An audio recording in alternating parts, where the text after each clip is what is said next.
Good evening, and welcome to Boring Books for Bedtime. I hope tonight's installment provides all the boredom your busy brain needs to quiet down and let you get some sleep for once. So lie back, adjust your volume, take a nice deep breath, and off we go. Before we begin, I'd like to give a special note of thanks to Jill Q, our latest Patreon subscriber. Jill, thank you so much for your support. It's much appreciated. Now let's get to the reading.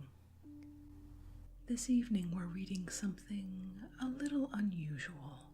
It's Practical Mind Reading by William Walker Atkinson, a course of lessons on thought transference, telepathy, mental currents, mental rapport, etc., containing practical instruction, exercises, directions, etc., capable of being understood, mastered, and demonstrated by any person of average intelligence.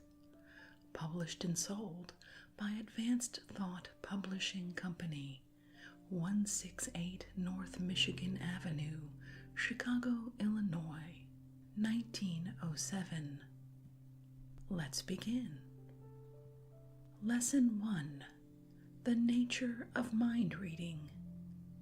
Only a few years ago, the general public was in almost total ignorance of the great truth of thought transference, thought projection, telepathy, or mind reading.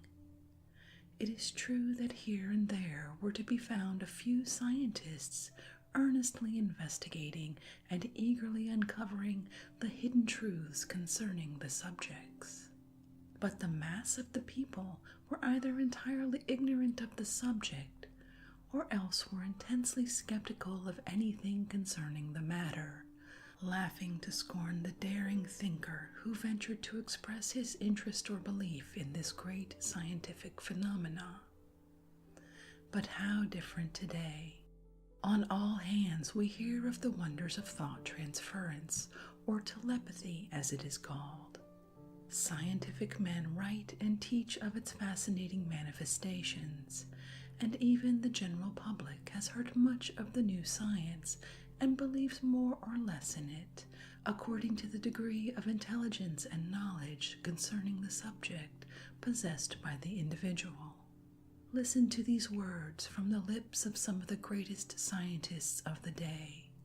Professor William James, the eminent instructor at Harvard University, says, quote, "When from our present advanced standpoint we look back upon the past stages of human thought, whether it be scientific thought or theological thought, we are amazed that a universe which appears to us of so vast and mysterious a complication should ever have seemed to anyone so little and plain a thing, whether it be Descartes' world or Newton's, whether it be that of the materialists of the last century or that of the Bridgewater treatises of our own. It is always the same to us, incredibly perspectiveless and short. Even Lyell's, Faraday's, Mill's, and Darwin's consciousness of their respective subjects are already beginning to put on an infantile and innocent look." End quote. These remarks are doubly significant by reason of their having been made by Professor James as the president of the Society for Psychical Research. The eminent English scientist, Sir William Crookes, in his address as president of the Royal Society at Bristol, England, a few years ago, said, quote, "Were I now introducing for the first time these inquiries to the world of science, I should choose a starting point different from that of old, where we formerly began. It would be well to begin with telepathy, with the fundamental law, as I believe it to be, that thoughts and images may be transferred from one mind to another without the agency of the recognized organs of sense, that knowledge may enter the human mind without being communicated in any hitherto known or recognized ways, Although the inquiry has elicited important facts with reference to the mind, it has not yet reached the scientific stage of certainty which would enable it to be usefully brought before one of our sections. I will therefore confine myself to pointing out the direction in which scientific investigation can legitimately advance. If telepathy take place, we have two physical facts: the physical change in the brain of A, the suggester, and the analogous physical change in the brain of B, the recipient of the suggestion. Between these two physical events, there must exist a train of physical causes. Whenever the connecting sequence of intermediate causes begins to be revealed, the inquiry will then come within the range of one of the sections of the British Association.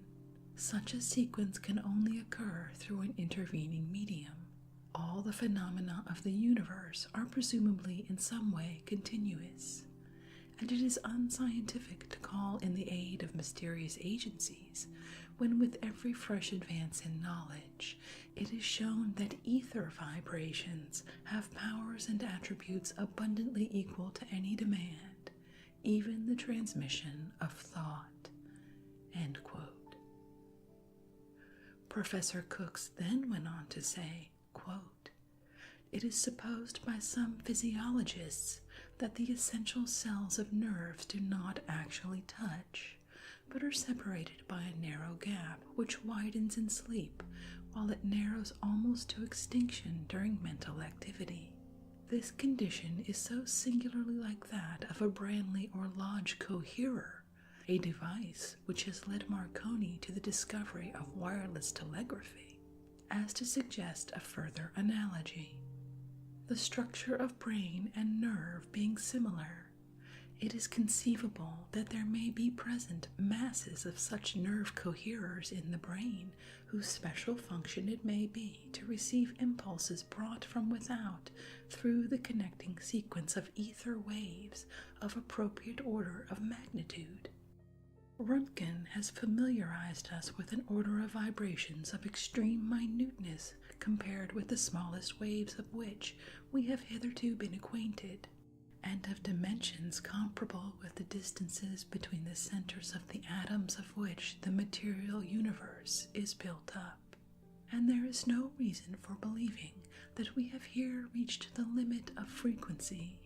It is known that the action of thought is accompanied by certain molecular movements in the brain, and here we have physical vibrations capable from their extreme minuteness of acting direct upon individual molecules, while their rapidity approaches that of the internal and external movements of the atoms themselves." End quote. A formidable range of phenomena must be scientifically sifted before we effectually grasp a faculty so strange, so bewildering, and for ages so inscrutable as the direct action of mind on mind. It has been said that nothing worth the proving can be proved, nor yet disproved. True, this may have been in the past. It is true no longer. The science of our century has forged weapons of observation and analysis by which the veriest tyro may profit.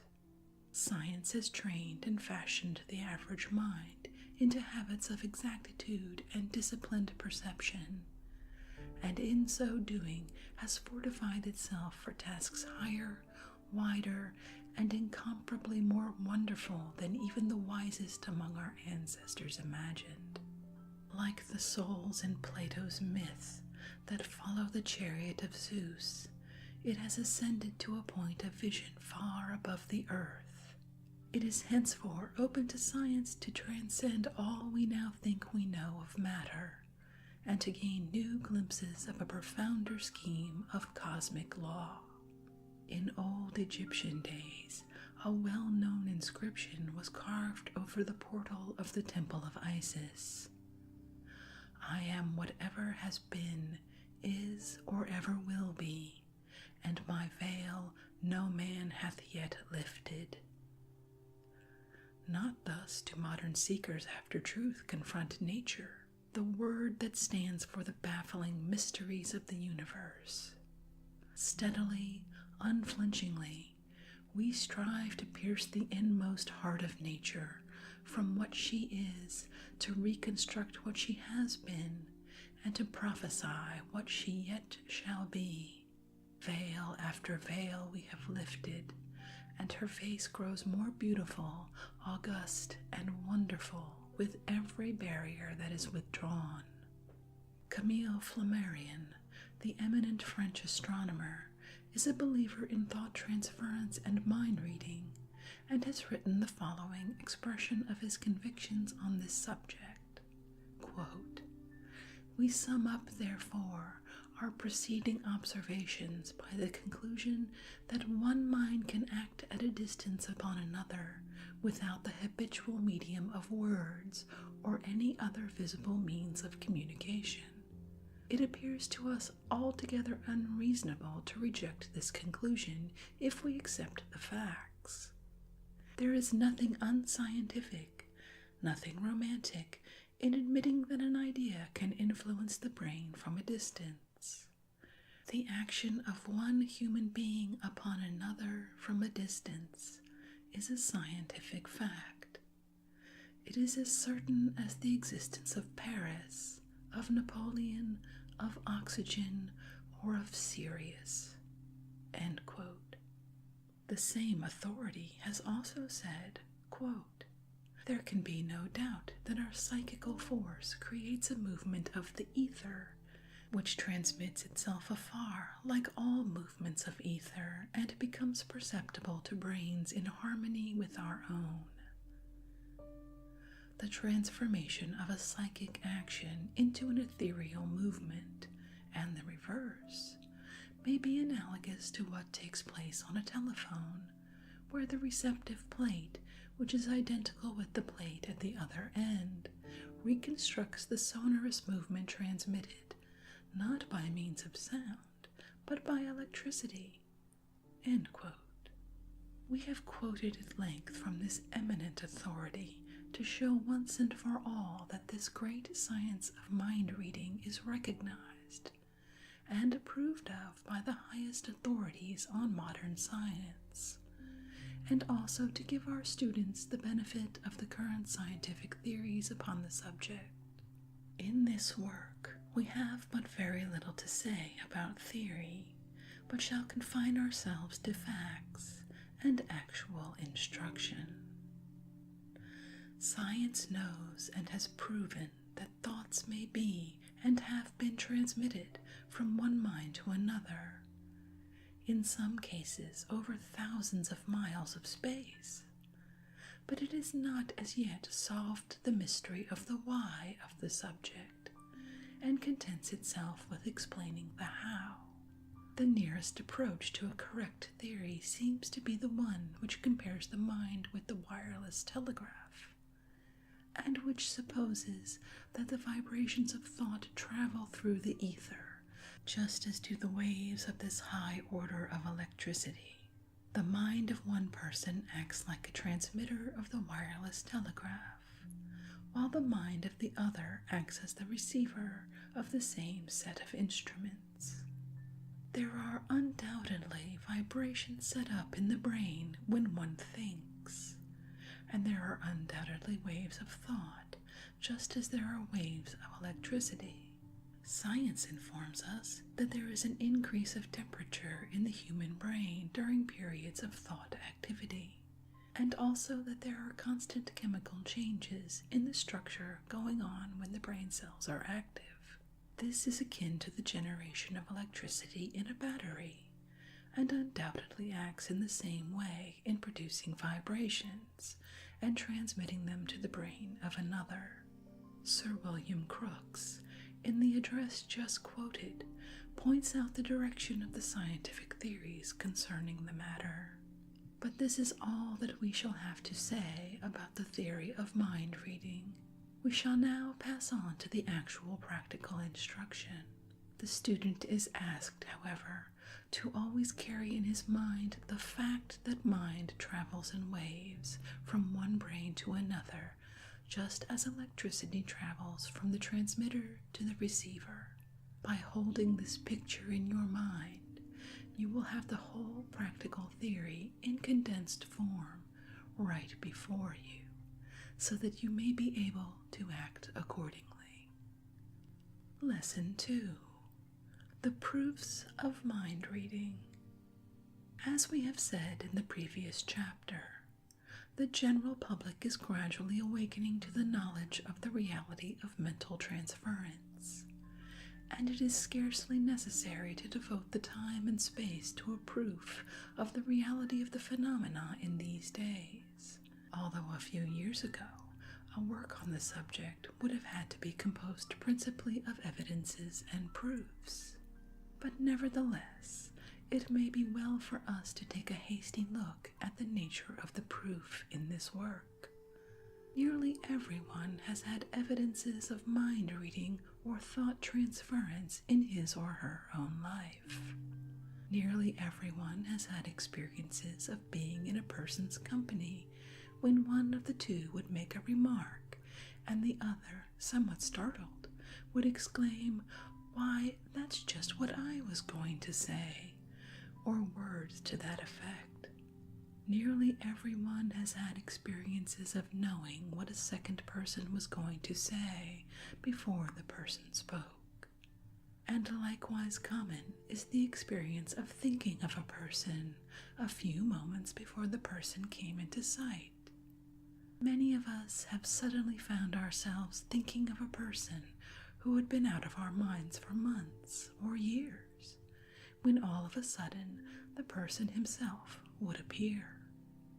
These instances are so common as to be generally recognized without question. These occurrences have given rise to the two common sayings, viz., "Speak of the devil and his imps appear," or "Speak of angels and you hear the rustle of their wings." Mark Twain, in an article printed several years ago, spoke of a plan that he had frequently practiced, i.e., that of writing a letter to a person upon some subject, then addressing the envelope and inserting the letter, and then tearing the whole thing into pieces instead of sending it. He stated that in a large percentage of such cases, he would receive within a short time a letter from the person to whom the destroyed letter had been addressed, answering the questions asked, or else speaking along the same lines as those of the destroyed letter. We have known of this experiment being tried on people thousands of miles away from the writer, and also in cases in which the other person had not been heard of for many years. There is a field open for experiment along these lines, which some of our students might investigate with profit and satisfaction. Perhaps the best available evidence of mind reading at the disposal of the public today is that found in the records of the English Society for Psychical Research. The experiments of the members of this society and other investigators have resulted in the piling up of a mass of facts more than sufficient to fully establish the correctness of the theory of mind reading. Series of carefully managed experiments have been conducted, the results of which have conclusively proven that the thought waves set into motion by the mind of one person may be consciously received by the mind of another. We shall quote here from the reports of these investigators in order to show you the important results that have been obtained, and to set at rest forever any lurking doubts as to the reality of the phenomena which may still find lodgment in your mind. Remember, please, that these committees were composed of some of the leading scientific authorities of England, men whose standing and reliability, as well as whose judgment, was beyond question. These cases form a part of the scientific records of the English Society. The Creary Experiments.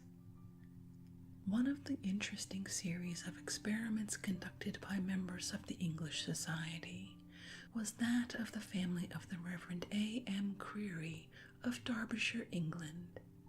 This investigation was made upon hearing the report of the Reverend Mr. Creary regarding a number of experiments he had conducted with his 4 children. He reported that he had begun by practicing a variation of what is generally known as the willing game, in which one of the party leaves the room, and the company selects some object to be hidden, after which the person is recalled to the room when the company concentrates its mind upon the hidden object, and the seeker eventually finds it by means of mind reading. The reverend gentleman said in his report to the society, quote, "We began by selecting the simplest objects in the room, then chose names of towns, people, dates, cards out of a pack, lines from different poems, etc. Anything or series of ideas that those present could keep before the mind steadily. The children seldom made a mistake. I have seen 17 cards chosen by myself, named right in succession without any mistake. We soon found that a great deal depended upon the steadiness with which the ideas were kept before the minds of the thinkers, and upon the energy with which they willed the ideas to pass. I may say that this faculty is not confined to the members of one family. It is much more general than we imagine. To verify this conclusion, I invited 2 of a neighbor's children to join us in our experiment, and very excellent results we secured from them." End quote. The society then began a series of careful investigations extending over a period of 1 year. The utmost care was taken to obviate the chance of fraud, collusion, mistakes, or outside influences. The experiments were conducted partly in Mr. Creary's house, and partly in rooms selected by the members of the investigating committee. Having selected at random one of the children, the child would be taken from the room and, accompanied by a member of the committee, would wait out of sight or hearing of the room. The remainder of the committee would then select a card from a pack, or else write down a name or number which occurred to them at the moment. The following verbatim report of what followed will give you an idea of the results generally obtained. The report goes on to say, quote, "On re-entering the room, the little girl would usually stand with her face to the wall, placed thus by us. But sometimes she would stand with her eyes directed toward the ground for a period of silence, varying from a few seconds to a minute, till she called out to us some number, card, or what it might be." End quote. The report states that in the case of giving the names of objects chosen, the child scored 6 cases out of 14. In the case of naming of small objects held in the hands of members of the committee, she scored 5 out of 6. In the case of naming cards, she scored 6 out of 13. In the case of stating fictitious names chosen by the committee, she scored, at a first trial, 5 out of 10. One of the experiments is reported as follows, quote, "One of the children was sent into an adjoining room, the door of which was closed. The committee then thought of some object in the house and wrote the name down on paper. The strictest silence was observed. We then all silently thought of the name of the thing selected. In a few seconds, the door of the adjoining room opened, and the child would appear generally with the object selected. No one was allowed to leave the room after the object had been fixed upon. No communication with the child was conceivable, as her place was often changed. Further, the only instructions given to the child or to fetch some object in the house that we would fix upon and would keep in mind to the exclusion of all other ideas. In this way, we wrote down, among other things, a hairbrush, it was brought; an orange, it was brought; a wineglass, it was brought; an apple, it was brought, etc., etc. End quote. The report to the Society sums up the following results. 382 trials were made in the series. In the test of naming the chosen letters of the alphabet, cards, and numbers of 2 figures, the chances against the girl were 21 to 1, 51 to 1, and 89 to 1, respectively. In the case of stating chosen surnames, the odds against her were very much in excess of the figures just named. In the cases of experiments of naming chosen cards, it was calculated that a mere guesser, according to the law of probability, would be able to correctly name but 7 1/3 out of a total of the 382 trials. The actual results obtained by the child were as follows.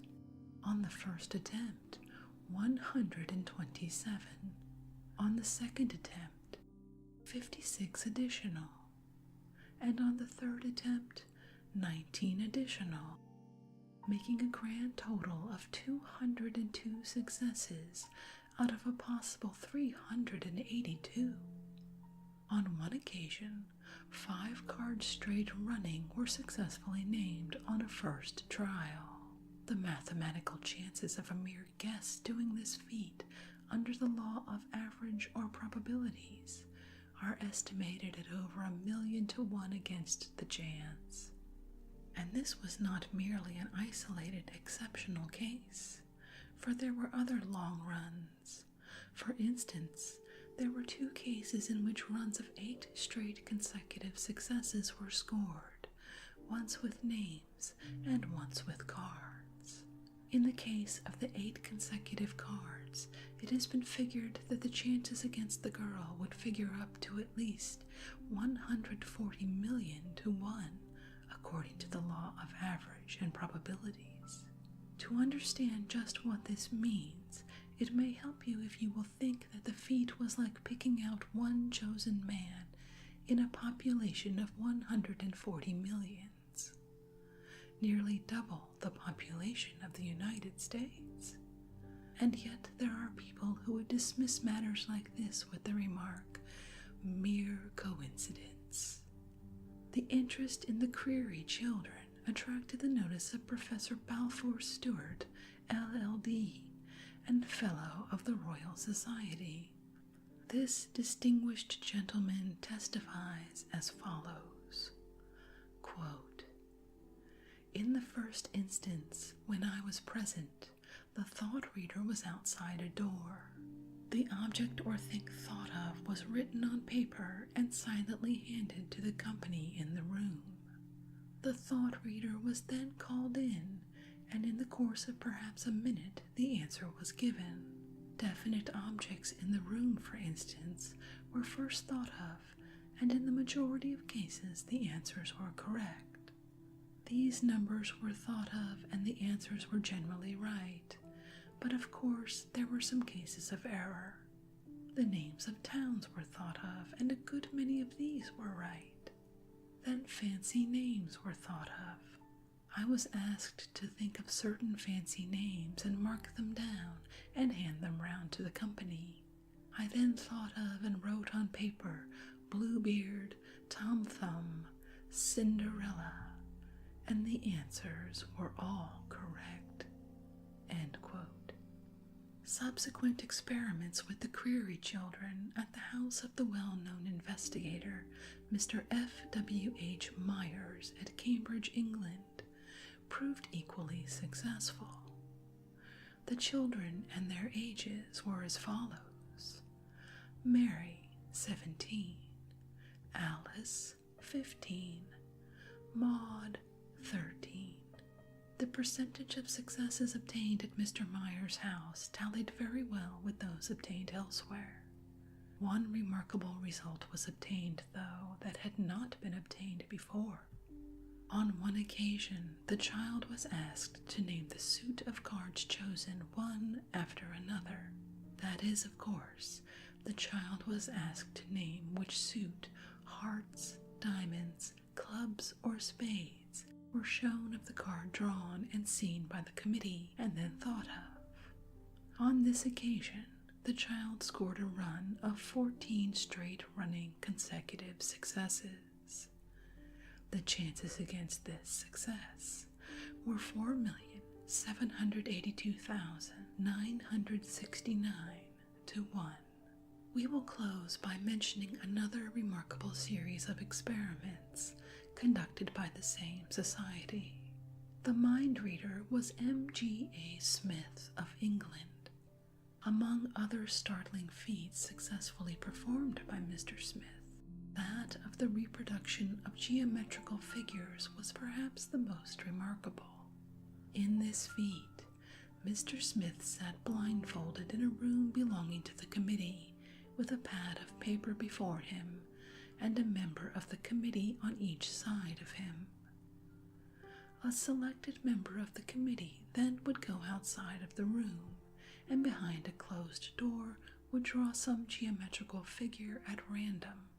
Returning to the room, the figure would be shown to the committee, and also to Mr. Douglas Blackburn, who acted as the transmitter for Mr. Smith, the latter being known as the receiver. The transmitter, with closed eyes, now took his position immediately back of Mr. Smith, but at a distance of 2 feet from him, no contact being allowed, this precaution being taken to obviate charges of confederacy. The transmitter would then concentrate his mind intently for a few minutes, and in a short time Mr. Smith would receive the impression of the mental image in the mind of the transmitter, and would begin to attempt to reproduce it on paper. In the series of experiments running over a period of 4 days, 37 drawings were made, of which only 8 were considered unsuccessful. 29 successes out of a possible 37, remember. The committee reports that it took all the precaution to guard against secret signals, etc., and that confederacy, fraud, collusion, or similar methods were out of the question. The 8 cases of failure consisted of 4 cases in which Mr. Smith received no impression, and therefore could not reproduce the drawing, and 4 cases in which the drawing was so vague and imperfect as to be called a total failure. Some of the figures were grotesque, unusual, and complicated, but all were reproduced in a more or less perfect manner. The drawing was made deliberately and without hesitation, and as if Smith had actually seen the figure shown to the transmitter a few moments before. On one occasion, in order to be doubly guarded against collusion, they closed Mr. Smith's ears with putty, tied a bandage around his eyes and ears, pulled a bolster case over his head, and then covered him all over with a blanket which completely enveloped his body and head. And under these extraordinary conditions, he reproduced the figures with his usual success. We could proceed relating case after case, experiment after experiment, conducted by these scientific bodies of learned and careful men, but the story would be no more convincing than that related above. And, after all, there is a method of satisfying yourself that is far more conclusive than the reading of any results of experiments of others, and that is to learn to perform the feats of mind-reading yourself. By means of a very little practice, you will be able to reproduce many of the demonstrations of the public performers, as well as the experiments of the scientific societies. And then when you have realized that you can do these things, you will need no further proof of the reality of the science of mind reading. Lesson 3. Contact Mind Reading. Mind reading is divided by the authorities into two general classes, viz., contact mind reading and telepathic mind reading.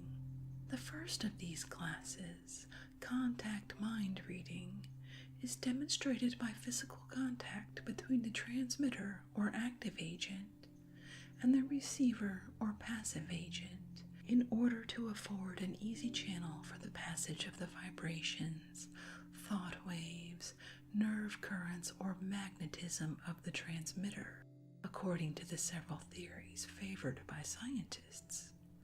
The second class, telepathic mind reading, is demonstrated by the transferal of the waves, vibrations, currents, or magnetism of the transmitter to the receiver over the ether through space, often for thousands of miles, without the more convenient wires of the nerves of the two agents.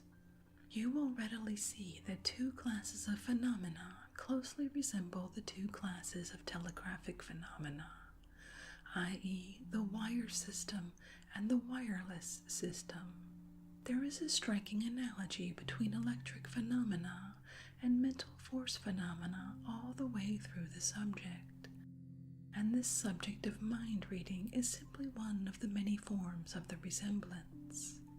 We shall begin by giving you instructions in the first form, contact mind reading, as it is the simplest and most easy of accomplishment and demonstration, and besides, the best telepathists have been trained by means of the practice of contact mind reading at the start. One leads to the other, just as the ordinary wire telegraph naturally led to the wireless system, which is even now but in its infancy. At this point, we wish to point out to you a most grievous error and unjust judgment that certain so-called scientists and investigators have fallen into regarding this matter of contact mind reading. In order to give you a clearer idea of the nature of this error, we must call your attention to the fact that contact mind reading has been given much publicity through the advertisements and performances of several celebrated public performers and their lesser-light imitators. These performers, like many others, have sought to give an attractive public entertainment rather than a scientific demonstration, and some of them have found it much easier to fake some of the demonstrations rather than to perform them according to scientific principles. And the careful investigators soon discovered that in certain cases there was no mind reading at all, but only a clever imitation which was styled muscle reading. In other words, instead of the performer receiving his mental impressions from the mind of the transmitter over the nervous system of other persons, he would push up against him, and by a clever system of pushing, pulling, leading, and leaning, would detect the muscular movements of the transmitter, and by careful practice would learn to interpret these movements so as to get an indication of the location of the hidden objects, and practically be led or pushed toward the spot. But even in these cases, the performer would of necessity have to employ more or less genuine contact mind reading to finish the feats. The only advantage the performer gained by resorting to these unfair methods was that it was less fatiguing to his mind and enabled him to fake through the performance with less mental wear and tear. The investigators, easily discovering the above-mentioned faking performances, came to the conclusion that the whole thing was a fake and could be explained by the muscle reading theory entirely. And so the news was spread broadcast, and you will find a number of books written explaining contact mind reading on this hypothesis. Of course, some of the public may prefer to accept this erroneous theory, but we wish to say here positively that if any person will honestly investigate for himself and will learn to make the demonstrations personally, he or she will soon discover that muscle reading has nothing to do with the genuine phenomena. The proof of the thing is in the doing of it, and you may learn the truth for yourself if you will but try the feats and demonstrations herein given just as we teach them.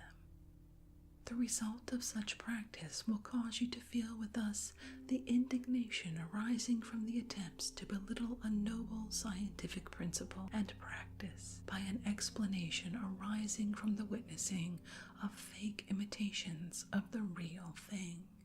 The truth is that the muscles have nothing to do with the passage of mental currents or waves from the transmitter to the receiver, any more than they have to do with the transmission of nervous sensations from body to brain, or the motor impulses from brain to body.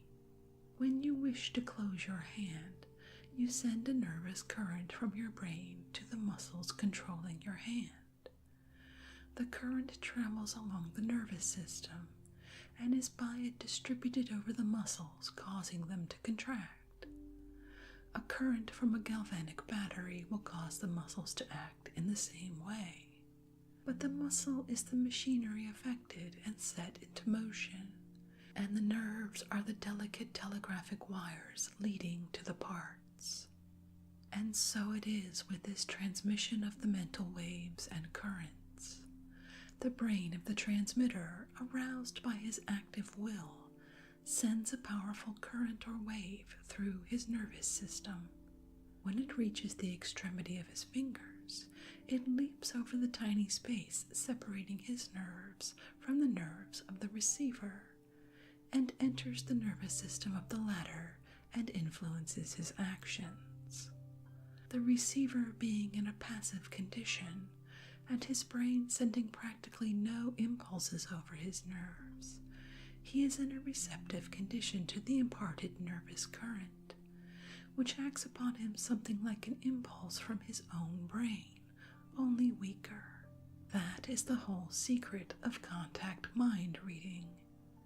It is nerve reading, if you like, but certainly not muscle reading.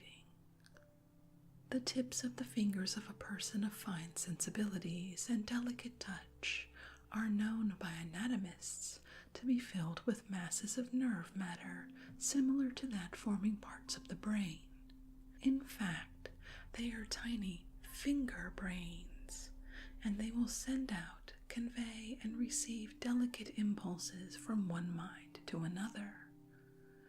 Those of you who have experienced the peculiar touch of some persons of this kind can bear witness to the fact that a subtle magnetism or current passed from them to you. This is a fact well known to investigators of psychic phenomena, and such people laugh at the crude muscle-reading theories, for they have disproved them repeatedly in actual careful experiments. And you may do the same if you will practice the demonstrations given in this book. The fact that the developed contact mind reader usually walks ahead of his transmitter instead of being led by him, and that he usually allows the latter's arm to hang limp instead of muscularly contracted, is another proof of the absurdity of the theory above mentioned. Besides this, wires may be used between the two persons, or even a third person may be placed between them. But, as we have said, after all, the best and only real test is to try the experiments yourself and learn that muscle reading has nothing to do with the real phenomena. The experimenter will soon find that when he gets into the work and is engaged in a search for a hidden object by means of mind reading, he will forget all about the transmitter. He will almost forget where he is, and will feel himself floating and gliding over the floor and scarcely touching it with his toes. He will find himself drawn or impelled irresistibly toward the hidden object, as if by some outside energy or fine force. He will feel the hidden object drawing him like a magnet and attracting him to the spot. He will forget his audience and everything else in his desire to reach the center of attraction. These experiences cannot well be explained in print, but the investigator will soon learn to know them for himself, and he will be amazed and filled with wonder at the strange psychical phenomenon in which he is taking a principal part. And then only will he be able to intelligently reject the absurd and unjust theories of muscle reading, and to see the crudeness of the attempted explanation. He will see that the foolish theory is as far out of the way as the ignorant person's idea that the telegraph messages are sent by the wires being pulled or jerked, instead of being but channels for the passage of the electric fluid or magnetic waves. He will class such pretended scientists with those doubting Thomases who, when gas was first introduced in the British House of Parliament, insisted that the pipes rendered the building unsafe because they would become heated by the passage of the light, and who, when the system was seen in actual operation, would gently feel the pipes with their gloved fingers, wondering why they felt no heat. We trust that we have said enough to convince you of the ridiculousness of the muscle reading theory, and to give you sufficient interest to demonstrate the matter for yourself. Many of our readers have witnessed the public performances of the several well-known contact mind readers who have visited the leading cities of this country and other lands. Of course, the average public performer soon discovers that the average patron of his performance attends principally to be amused and entertained, rather than to be instructed, and he is apt to gradually add sensational features to the performance for the purpose of thrilling and mystifying the audience, knowing that by doing so, he will better please his patrons than if he were to give them a strictly scientific demonstration of the science of contact mind reading as produced in the psychological laboratories of the great investigators of the subject.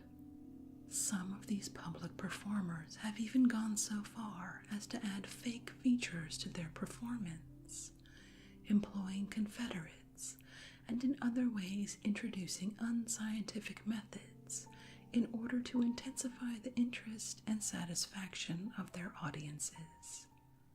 But notwithstanding this fact, the average public mind reader, in spite of his sensational additions, generally gives his audience enough of the real thing to render his performance of sufficient scientific interest to make it worthy of attendance by the earnest student of the subject.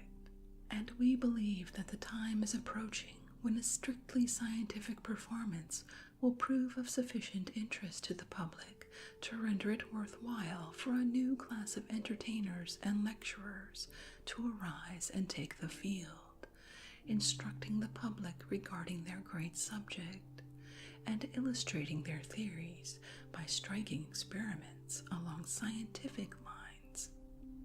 And we think that this little book will do its part in the direction of educating the public mind to appreciate such an entertainment, as well as serving to educate future entertainers for their life work. However, in this little book, we shall treat the subject as if a parlor demonstration was all that is desired, and our instructions and directions shall be chiefly toward that end, although we wish to say that any man or woman who will carefully study these instructions and directions, and who will carefully practice the feats and exercises, will be able to gradually develop sufficient ability and skill to give a successful public performance, and perhaps reap a goodly share of fame and financial reward. The principles of the parlor demonstration and the public performance are the same. These same instructions and directions have been studied and applied by some of the best performers now before the public, illustrating the wonders of contact mind reading, so that if any of the students of this work have ambitions in the direction of public performance, they will find herein the methods calculated to develop them into a successful public entertainer and demonstrator. Anyone may develop himself or herself into a good contact mind reader by practice and perseverance. As in everything else in life, some will succeed better than others, and some will find the work easier than do others, but all may develop quite a respectable degree of proficiency in a short time. A little careful, conscientious practice and experiment will accomplish wonders. Mind-reading feats depend upon the degree of will and concentration on the part of the transmitter, and upon the degree of receptivity and passivity upon the part of the receiver. We are taking it for granted that the student will wish to act as a receiver or performer of the feat of mind-reading, rather than as the transmitter or person called upon to have his mind read, and so we shall address him as such with this understanding. But we shall also give herein full directions for the transmitter as well, in order to give the student the methods necessary to act in either capacity, and to also enable him to instruct the transmitter in his work. The receiver should understand the duties of the transmitter in order that the best possible results be obtained, and the proper harmony and rapport conditions may be established. Well, wasn't that something? I think we'll leave exercises for another evening. Hopefully, you're no longer awake to hear this, but if you are, and you'd like something else to do besides sending your thoughts into the ether, won't you consider leaving us a positive review on iTunes? It's very helpful for visibility of a non-psychic nature. If you'd like to learn more about this particular work, visit goodreads.com/boringbooksforbedtime, where we keep references to everything read on this podcast. If you'd like to connect or suggest a boring book you'd like to hear read, catch us on Twitter at BoringBooksPod. If you'd like to support this podcast, we do have a Patreon account with exclusive perks for subscribers. Just go to patreon.com and search for Boring Books for Bedtime. Thank you so much for joining me this evening. Until our next boring book, good night.